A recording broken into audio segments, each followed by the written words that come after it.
Bapa di dalam surga, sesungguhnya orang-orang di sekeliling kami membutuhkan Engkau. Kami adalah orang-orang yang sudah lebih dulu merasakan dan mengalami Tuhan. Kami lebih dulu dikasihi oleh Tuhan. Tidak sepatutnya kami hanya menyimpan kasih-Mu itu, menikmatinya sendiri. Sesungguhnya Tuhan juga ingin kami mengabarkannya bagi orang lain. Tuhan, kami ingin belajar lagi bagaimana kami seharusnya menghidupi hidup kami yang singkat ini, supaya kami mengerti dan kami boleh menjalaninya seperti yang Tuhan inginkan. Tolong kami ketika kami membaca firman-Mu, supaya hamba-Mu yang penuh dengan keterbatasan ini boleh menyatakan kebenaran Tuhan, sehingga sekali lagi kebenaran-Mu Tuhan boleh mengkoreksi hidup kami. Kami berdoa di dalam nama Tuhan Yesus. Amin.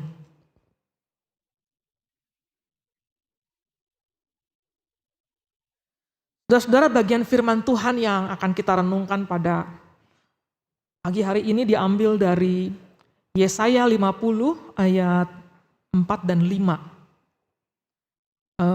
Saya ingin kita membacanya bersama-sama semuanya. Kita hanya merenungkan 2 ayat ini. Yesaya 50 ayat 4 dan 5. Bila Anda membawa Alkitab Anda, kita buka bersama-sama dan kita membacanya bersama-sama. Juga saudara-saudara yang ada di rumah juga bisa melakukannya bersama-sama dengan kita di sini. Yesaya 50 ayat 4 dan 5. Tuhan Allah telah memberikan kepadaku lidah seorang murid, supaya dengan perkataan aku dapat memberi semangat baru kepada orang yang letih lesu. Setiap pagi ia mempertajam pendengaranku untuk mendengar seperti seorang murid. Tuhan Allah telah membuka telingaku dan aku tidak memberontak, tidak berpaling ke belakang. Saudara-saudara, judul dari satu perikop ini dikatakan adalah ketaatan hamba Tuhan. Memang bagian yang kita baca ini adalah satu seri yang panjang tentang hamba Tuhan ini. Tapi sebenarnya siapakah sesungguhnya hamba Tuhan yang dimaksudkan oleh Yesaya di pasal yang kita baca? Kalau kita membaca di bagian-bagian yang sebelumnya, saudara, awalnya memang Yesaya bicara tentang hamba Tuhan ini maksudnya orang Israel itu sendiri. Bangsa Israel. Bangsa yang dipilih dan dipakai Allah untuk menyatakan kemuliaan Allah di tengah dunia. Allah sebenarnya ingin supaya lewat bangsa ini orang-orang boleh melihat siapa Allahnya. Melalui bangsa ini Tuhan dipermuliakan. Persis seperti begini, kalau orang-orang melihat anak-anak Anda, mereka langsung tahu siapa bapak ibunya. Anak-anak Anda mencerminkan diri Anda. Bukan hanya karakternya, bukan hanya raut wajahnya, tetapi juga keseluruhan hidupnya. Bahkan pilihan-pilihannya itu mirip sama orang tuanya. Begitu juga orang Israel harusnya menunjukkan siapa Allah di dalam hidup mereka. Tapi di pasal 42, saudara, di ayat 18 dan 19, Yesaya juga mengatakan bahwa Israel itu buta dan tuli. Mereka gagal melakukan apa yang Allah inginkan. Yang seharusnya mereka melakukan dan taat kepada hukum Allah, malah mereka berontak kepada Allah. Israel sebagai hamba Tuhan ternyata gagal melakukan kehendak tuannya. Akhirnya mereka dibuang dan dijadikan tawanan bangsa lain. Mereka mengalami tekanan, mereka mengalami penderitaan karena pemberontakan mereka kepada Tuhan. Tapi begitu berontaknya mereka, Tuhan masih menjanjikan keselamatan, Tuhan masih sayang sama mereka. Bahkan Tuhan masih menjanjikan bahwa mereka akan dikumpulkan kembali dan mereka akan kembali ke tanah mereka sendiri. Lalu saudara-saudara, gambaran hamba Tuhan ini dijelaskan lagi di pasal 49. Jadi ada beberapa bagian. Dan di sini bukan hanya sebagai hamba yang akan mengumpulkan bangsa Israel dan mengembalikan mereka ke tanah airnya. Bukan cuma itu mungkin hanya kecil sekali.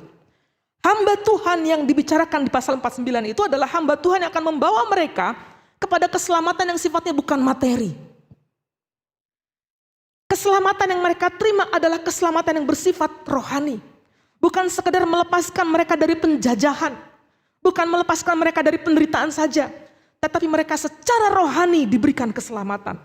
Keselamatan ini diberikan kepada bangsa Israel. Karena bangsa Israel ini memang membutuhkan. Karena problem yang paling mendasar di dalam hidup mereka bukan masalah penjajahan, bukan masalah penderitaan secara fisik. Tapi problem yang terbesar dalam hidup mereka adalah dosa dan pemberontakan mereka kepada Allah. Hidup mereka jauh dari Allah penciptanya. Justru di pasal 50 yang kita baca ini, hamba Tuhan yang dibicarakan di sini menjadi sangat kontras. Jauh berbeda dari orang Israel. Yang kalau orang membaca, nggak mungkin Israel ini. Jadi walaupun awalnya memang bicara tentang bangsa Israel, tapi di sini Yesaya nampaknya tidak berbicara lagi tentang orang Israel itu. Karena orang Israel telah menjual dirinya kepada berhala. Mereka jatuh kepada penyembahan-penyembahan. Mereka bergerak menjauh dari Tuhan. Tuhan memanggil mereka, mereka nggak jawab. Tuhan memanggil mereka, mereka malah menentang. Ini sama sekali berbeda. Gambaran yang Yesaya ungkapkan tentang hamba Tuhan ini sama sekali tidak seperti orang Israel. Saudara, mari kita melihat seperti apakah gambaran hamba Tuhan yang diungkapkan oleh Yesaya, khususnya pada 2 ayat saja yang kita baca tadi. Yang pertama, saudara, hamba ini katanya memiliki lidah seorang murid. Tuhan Allah telah memberikan kepadaku lidah seorang murid. Lidah seperti apa yang dimiliki di sini, saudara? Dalam terjemahan lain digunakan kata instructed tongue. Atau pada terjemahan lain dikatakan the tongue that learn. The tongue of the learn katanya. The tongue of the learn. Artinya bukan sekedar lidah yang membuat kita bisa bicara. Bisa berkomunikasi. Tapi ini bicara tentang orang yang belajar. Lidah orang yang belajar. Kalau tadi pagi Pak Daniel menerjemahkannya dalam bahasa Mandarin katanya lidah yang mau menerima ajaran, gitu. Dikatakan seperti itu. Ini adalah perkataan, jadi ini perkataan yang keluar dari orang yang sudah belajar. Belajar kebenaran firman Tuhan.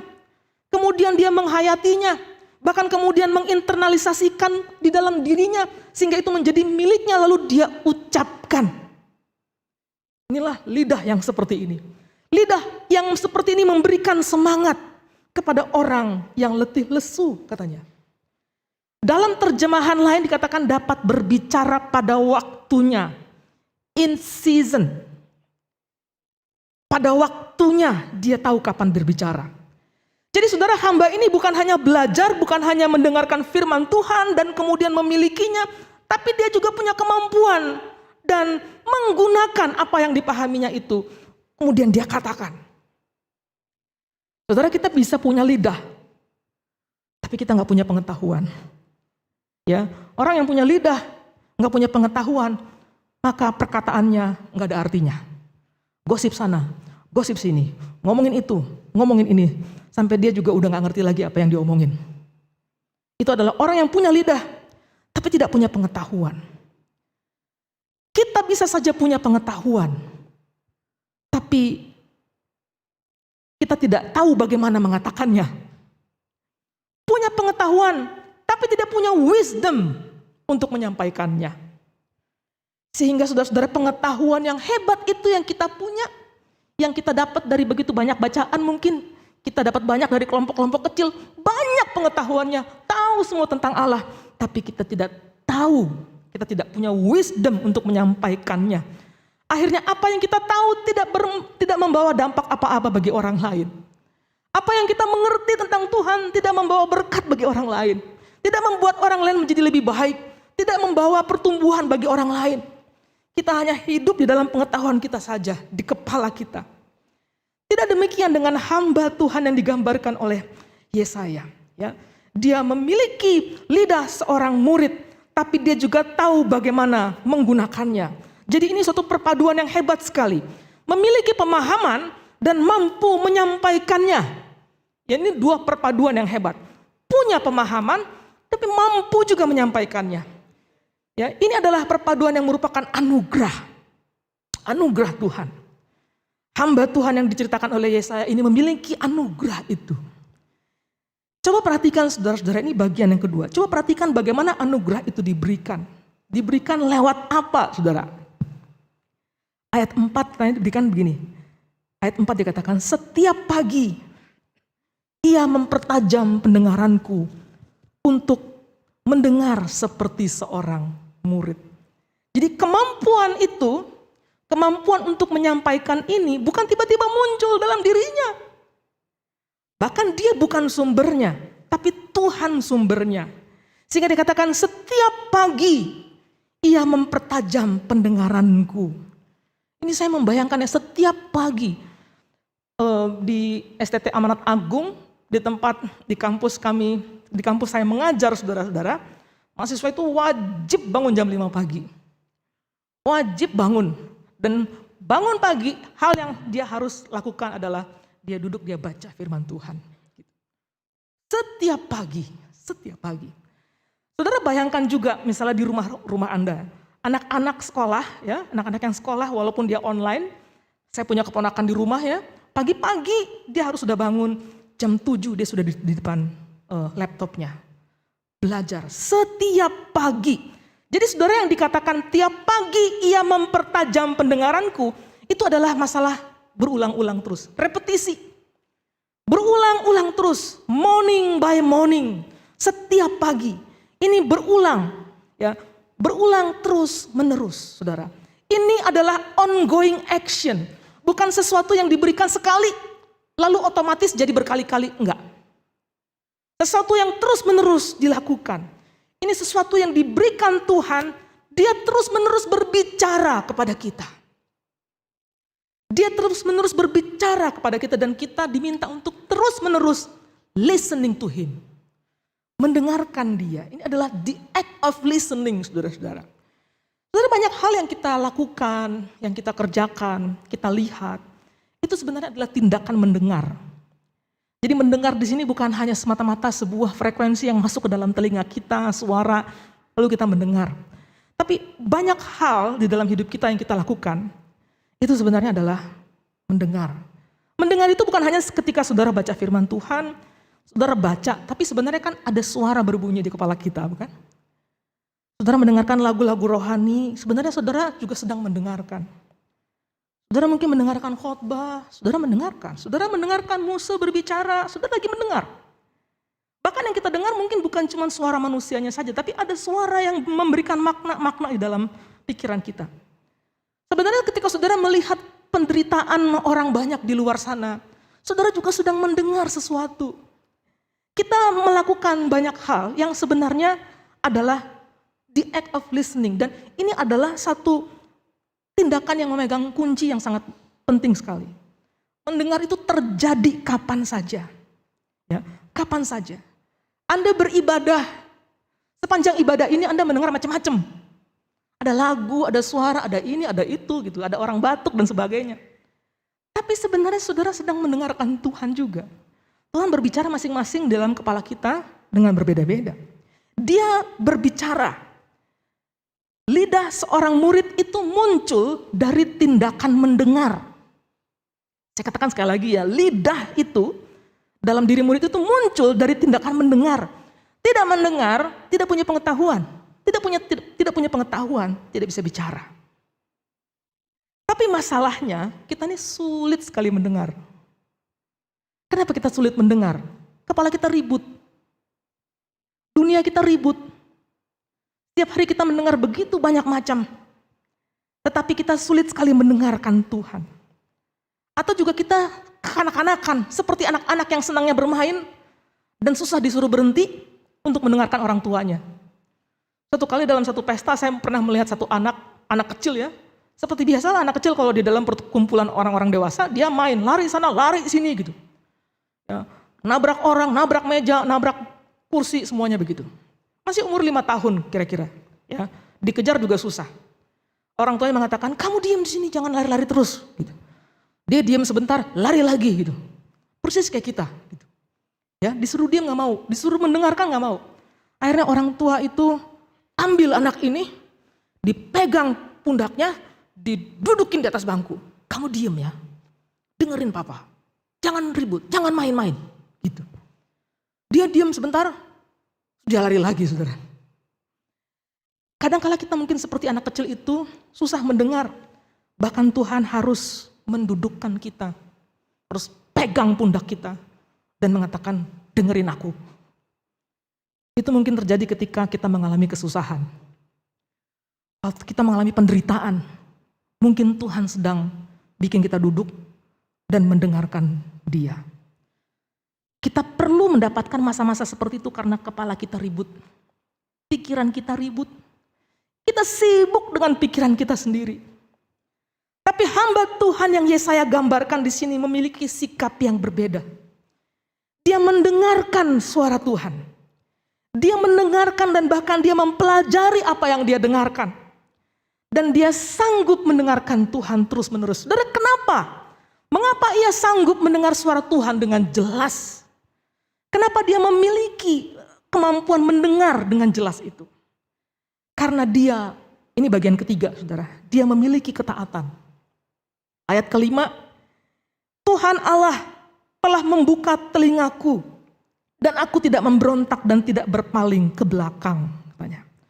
Jadi kata membuka telinga, Tuhan Allah telah membuka telinga. Saudara, kata membuka telinga ini artinya seperti orang yang ditusuk, piercing, seperti ditindik gitu, ya, ditindik, tapi ditindiknya bukan seperti kita pakai anting-anting gitu, bukan. Jadi budak-budak pada waktu itu ditandai dengan ditusuk telinganya. Ketika ditusuk telinganya, maka itu tandanya dia milik seseorang. Dia adalah milik tuannya. Dan dengan demikian maka dia akan mengabdi sepanjang hidupnya kepada tuannya itu. Itulah artinya membuka telinga. Ya, ditindik. Tuhan telah membuka telingaku dan aku tidak memberontak. Itu adalah wujud ketaatan hamba ini kepada tuannya. Saudara, Yesaya tahu bahwa di dalam benaknya gak mungkin orang Israel seperti ini. Orang Israel gak mau dengar. Orang Israel maunya memberontak. Orang Israel tidak taat. Gak mungkin orang Israel ini. Bahkan mungkin orang yang membaca ayat-ayat ini juga tahu ini pasti bukan orang Israel. Ya. Di dalam benak Yesaya dia tahu persis yang hanya bisa seperti itu gambarannya adalah Mesias. Dan memang di dalam benak Yesaya dia sedang menggambarkan Kristus. Kristus adalah hamba yang memiliki ketaatan sepenuhnya pada Bapa. Dia mendengarkan Bapa dan baginya Bapa, apa yang dikatakan Bapa, apa yang dikatakannya itu bukan hanya dari dia tapi dari Bapa. Kita tahu dalam Yohanes pasal 7 dikatakan begini. Tuhan mengatakan, Yohanes 7 ayat 16 mengatakan begini. Ajaranku tidak berasal dari diriku sendiri, tetapi dari Dia yang mengutus aku. Hamba Tuhan ini tahu persis dari mana perkataan itu datang. Saudara, saya ingat ketika Yesus pada usia 12 tahun dalam satu cerita, dia hilang, dia dicari-cari oleh orang tuanya. Ya, di tengah kota Yerusalem yang sedang ramai pada waktu itu. Banyak orang sedang hijrah kembali ke kota itu karena hari raya. Yesus hilang dan ibunya cari-cari kemana-mana. Saudara ingat kisah itu ketika kemudian Maria bertemu dengan Yesus, ya, Yesus sedang ngobrol-ngobrol dengan teolog-teolog, dengan scholar, berbicara tentang firman Tuhan dan sebagainya. Waktu Tuhan Yesus ditemukan oleh Maria, Anda ingat apa yang dikatakan Tuhan Yesus? Tuhan Yesus bilang begini, karena Maria bilang, kita cari-cariin kamu kemana-mana, begitu kan, Maria bilang begitu. Lalu Tuhan Yesus mengatakan, bukankah aku harus ada di rumah Bapakku? Saudara, kalau saya membahasakan kembali perkataan Yesus ini kepada orang tuanya ya, nampaknya kan agak keras ya Tuhan Yesus. Bukankah aku harus ada di rumah Bapakku gitu. Seakan-akan dia mengatakan begini, kamu kok nyarinya susah-susah amat? Karena Maria mengatakan, aku dicari kemana-mana, gitu. Mungkin Tuhan mengatakan, mengapa kamu cari kemana-mana?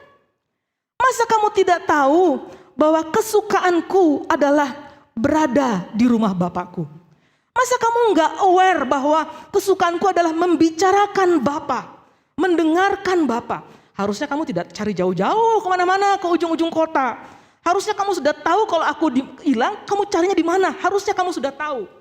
Ini mau menunjukkan bahwa Yesus sedang mengatakan bahwa kesukaanku adalah berada bersama-sama dengan Bapa. Tempat yang paling menyenangkan itu adalah di rumah Bapakku.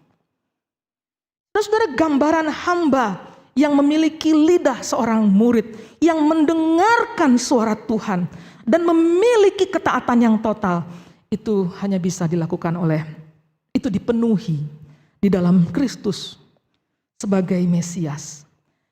Tapi itu juga adalah gambaran yang harusnya kita kejar. Itulah pola yang juga Tuhan inginkan ada pada kita. Dia adalah example. Dia adalah teladan, dia adalah pattern, dia pola yang semua kita harus ikuti. Ini memang bicara tentang Mesias itu, tapi ini juga adalah bicara tentang pola yang seharusnya engkau dan saya miliki. Harusnya kita juga menjadi murid yang memiliki lidah seorang murid, telinga yang mendengar, sikap yang taat kepada Tuhan. Dan dengan cara itulah Tuhan menjadikan kita orang-orang yang sanggup memberikan semangat kepada orang-orang yang letih lesu. Orang-orang yang letih lesu selalu ada di sekitar kita, saudara-saudara. Dengan begitu, ini bukan pekerjaan hamba Tuhan dalam artian cuantau, boksu, pendeta, pelayan-pelayan. Ini adalah dalam artian semua orang percaya. Semua orang percaya harus memiliki pola ini. Menjadi murid-murid yang membawa pemulihan bagi orang banyak.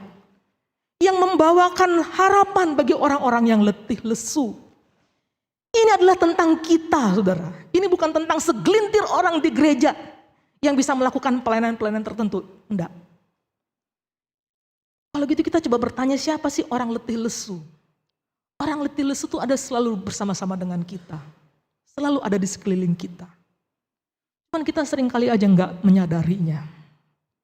Dan saya yakin ini penting sekali karena dengan jelas sekali dikatakan supaya kita bisa memberikan semangat bagi orang yang letih lesu. Jadi ternyata orang belajar firman Tuhan, jadi murid kelompok kecil, itu bukan supaya sekedar kita pinter, bukan supaya sekedar kita kemudian hebat, bukan sekedar supaya kita menjadi lebih nyaman dan lebih percaya pada Tuhan. Enggak, ada lanjutannya, yaitu supaya kamu bisa memberikan semangat bagi orang yang letih lesu.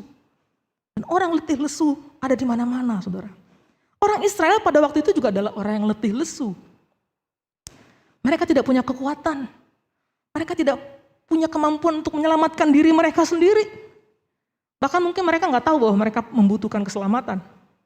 Mereka tidak sanggup keluar dari keterpurukan mereka. Mereka seperti masuk ke dalam satu lubang gelap dan tidak bisa keluar dari sana.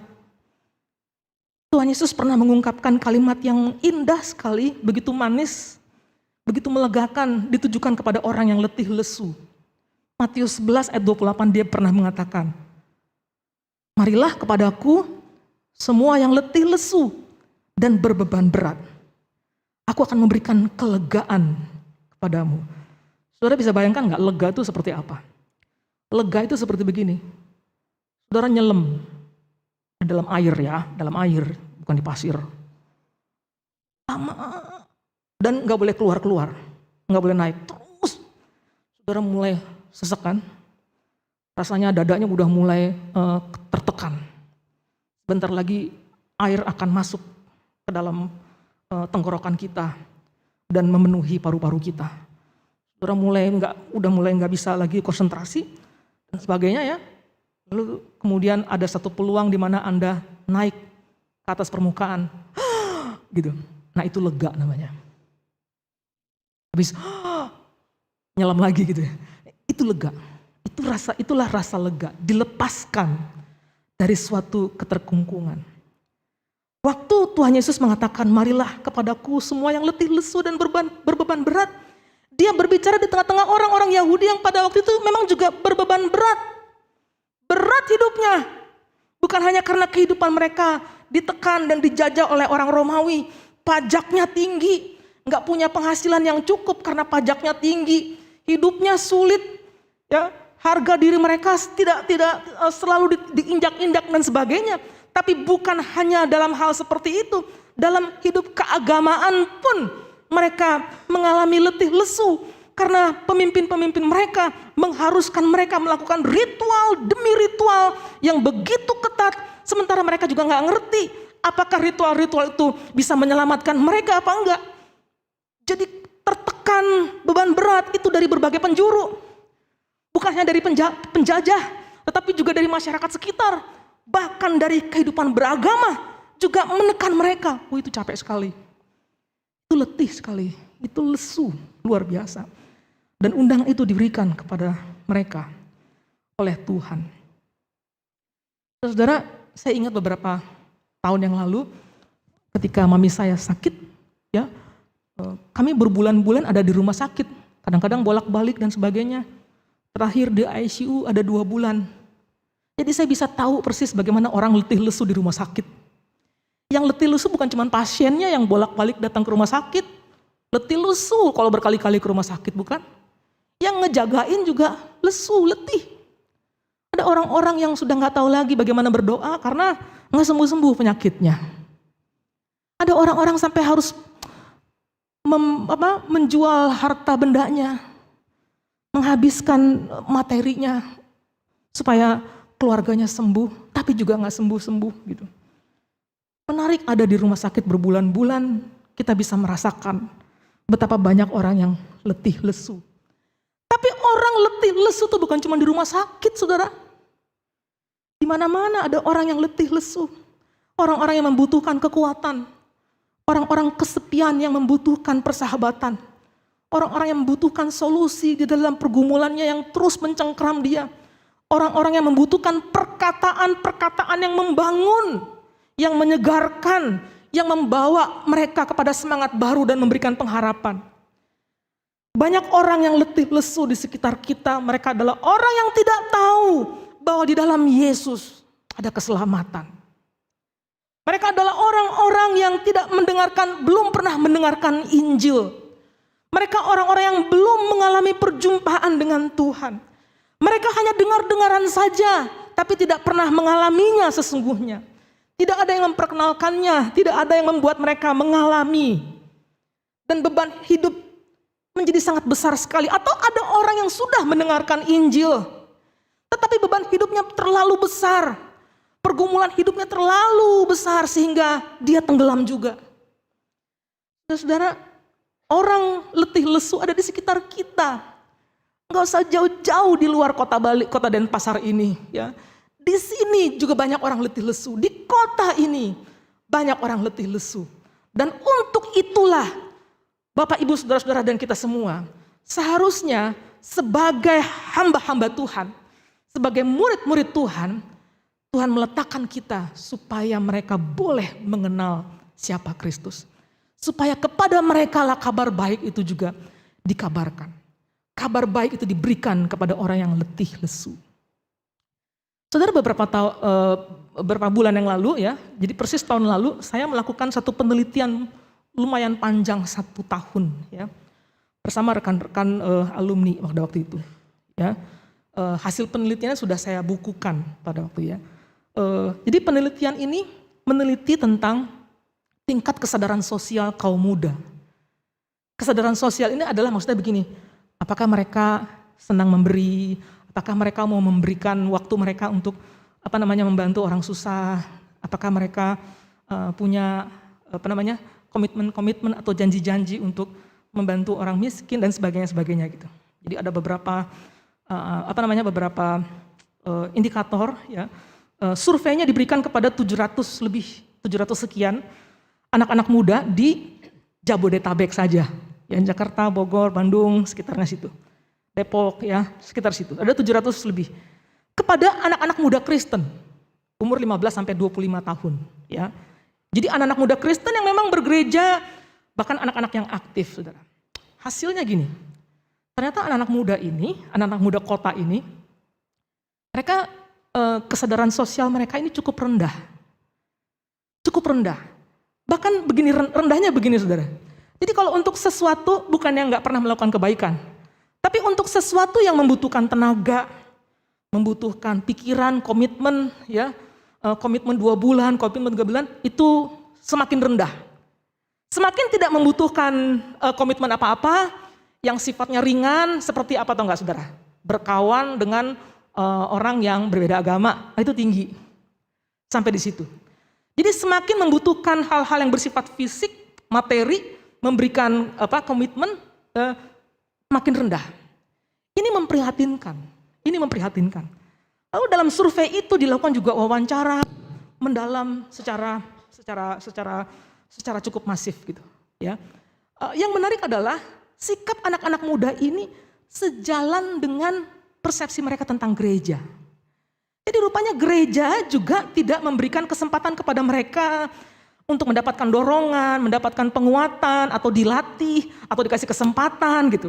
Seringkali sifatnya program-program saja yang sifatnya ke dalam, tapi tidak membuat anak-anak muda ini memiliki pemikiran untuk melakukan sesuatu untuk orang miskin, melakukan sesuatu untuk orang-orang yang belum pernah mendengarkan Injil. Enggak kepikir. Akhirnya pelayanan kaum mudanya tuh ya di dalam terus gitu, kumpul-kumpul, bernyanyi, berdoa bersama, ke dalam terus, gak pernah memikirkan sesuatu yang keluar. Nah, saudara, ini menjadi satu PR yang besar. Ini bukan kata saya, ini adalah hasil penelitian. Tapi harus kita pikirkan bersama-sama, bagaimana sebagai gereja kita bertumbuh bersama-sama, bukan hanya demi pertumbuhan itu sendiri. Tapi Tuhan ingin kita bertumbuh, menjadi murid, menjadi dewasa, supaya nama Tuhan dipermuliakan. Supaya banyak orang-orang juga boleh datang kepada Tuhan. Supaya kita boleh membawa kesegaran bagi orang-orang yang letih lesu. Jadi saudara-saudara, mari kita membangun bersama gereja kita.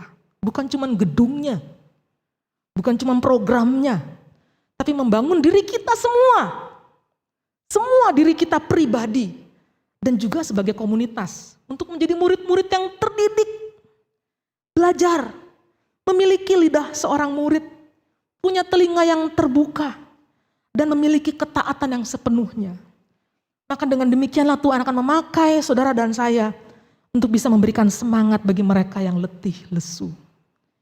Dengan demikian kita menjadi gereja yang memulihkan masyarakat kita.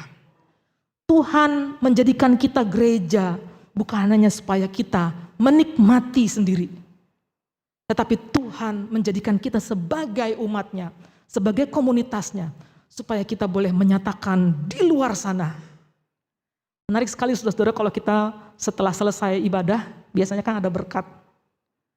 Berkat itu sebenarnya diberikan bukan dengan mengatakan pulanglah.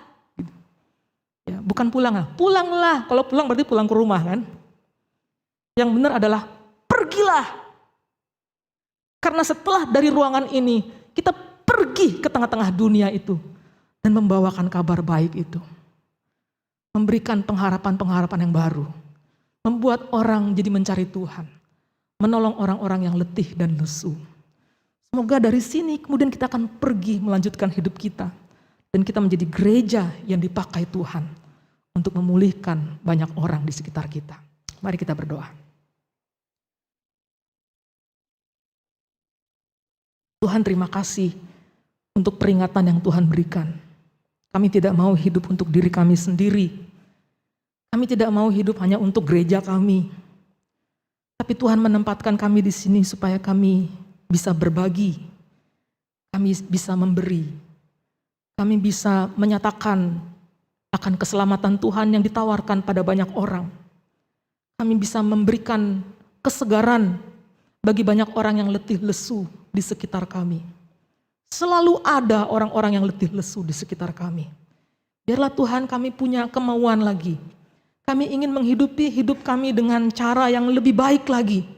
Mulai dari saat ini kami ingin menjadikan Kristus sebagai pusat kami. Karena dialah kami berlari-lari mengejar, berupaya untuk menjadi semakin serupa dengan Kristus. Kristus yang menyatakan keselamatannya kepada banyak orang. Kristus yang menyatakan kasihnya tanpa melihat mereka dari mana. Begitulah juga kami menyatakan kasih-Mu ya Tuhan di tengah-tengah dunia ini, supaya dunia boleh melihat betapa indahnya kasih Tuhan dan boleh juga mengalami pertemuan dengan-Mu. Kami bersyukur ada di dalam satu gereja yang betul-betul sungguh-sungguh membuat kami mengupayakan supaya kami bisa bertumbuh jadi murid. Tapi Tuhan tolonglah kami supaya kami juga punya kemauan untuk belajar. Dan sebagai murid kami boleh terus membangun diri kami untuk bisa dipakai oleh Tuhan untuk menyatakan pemulihan bagi banyak orang di sekitar kami. Terima kasih. Firman-Mu biarlah terus berbicara di dalam hati kami. Di dalam nama Tuhan Yesus kami berdoa. Amin.